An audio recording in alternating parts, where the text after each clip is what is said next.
Hey there, everybody. Welcome to the Battle Brothers LP for the first real mission with the Black Parade. I'm here joined by my co-commentator. Hello, I'm Guava Moment. Well, he's a fake Guava Moment. No, this is Highwaying, filling in for Guava Moment, because Guava is out hiking the Canadian wilderness or something, and I'm impatient. I hope you find some interesting Battle Brothers up there while we have some here. Right. So we've been hired to clear out a cemetery from grave robbers. And let's get to it.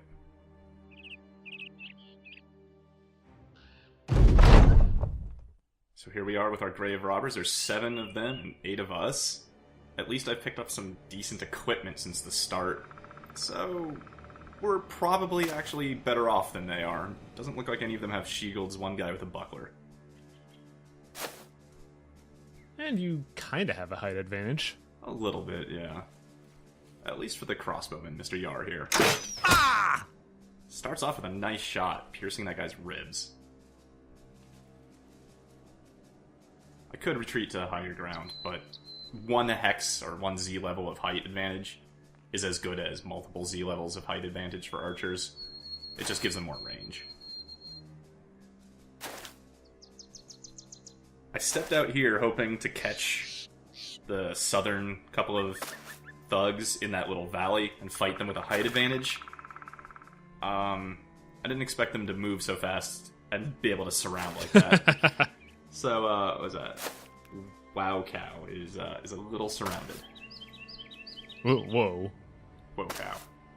Yeah. Oh, whoa cow. Whatever.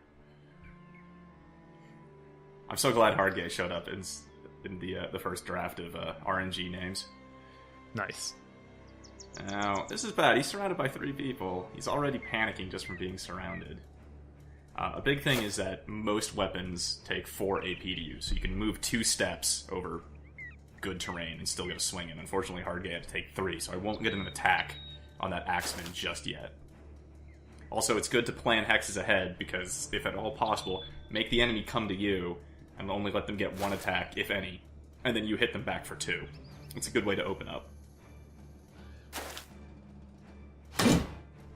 One of them has a pickaxe. Does that do anything special? Because I rarely see anyone use those.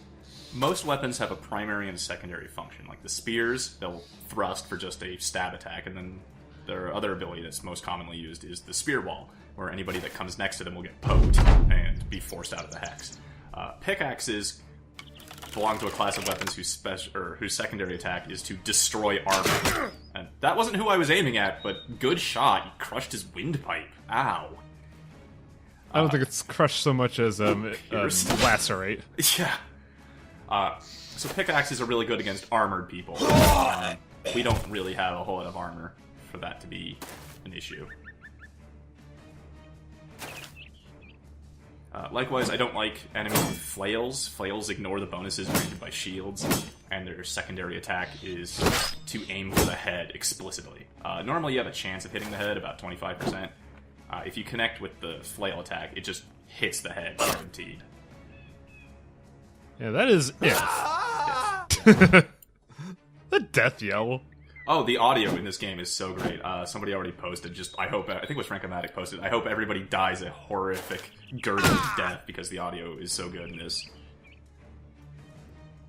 Just gonna ignore that flail guy, circle around here. The longest flank maneuver. It'll pay off someday. No. Or you could just shoot him in the chest. It is dangerous letting yourself get flanked, but thankfully Travelog is here with a height advantage and an axe and a miss. Well, whatever. At least he's protecting the archer.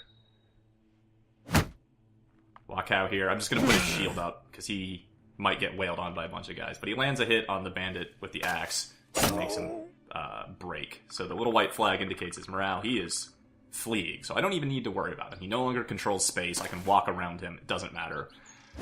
And at the end of the turn, he's going to try to run away. But he's going to try to run away while being surrounded by people fighting him. And they're going to kill him.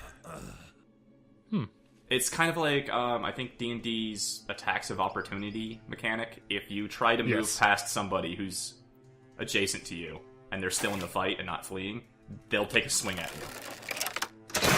Oh, good job. Yeah. A lot of modern tactics games like to use attacks of opportunity. Right. So it's not an uncommon feature. And so, most of the time when they're fleeing, I'll just ignore them, because I know at the end of the turn they're going to move and generate a free attack. But that was a quick fight. A lot of level ups. The reason Fleshknock and Travelogue aren't leveling up is because they leveled up against Hoggart. A little bit of damage, but really that went about as well as I could have hoped for a first combat.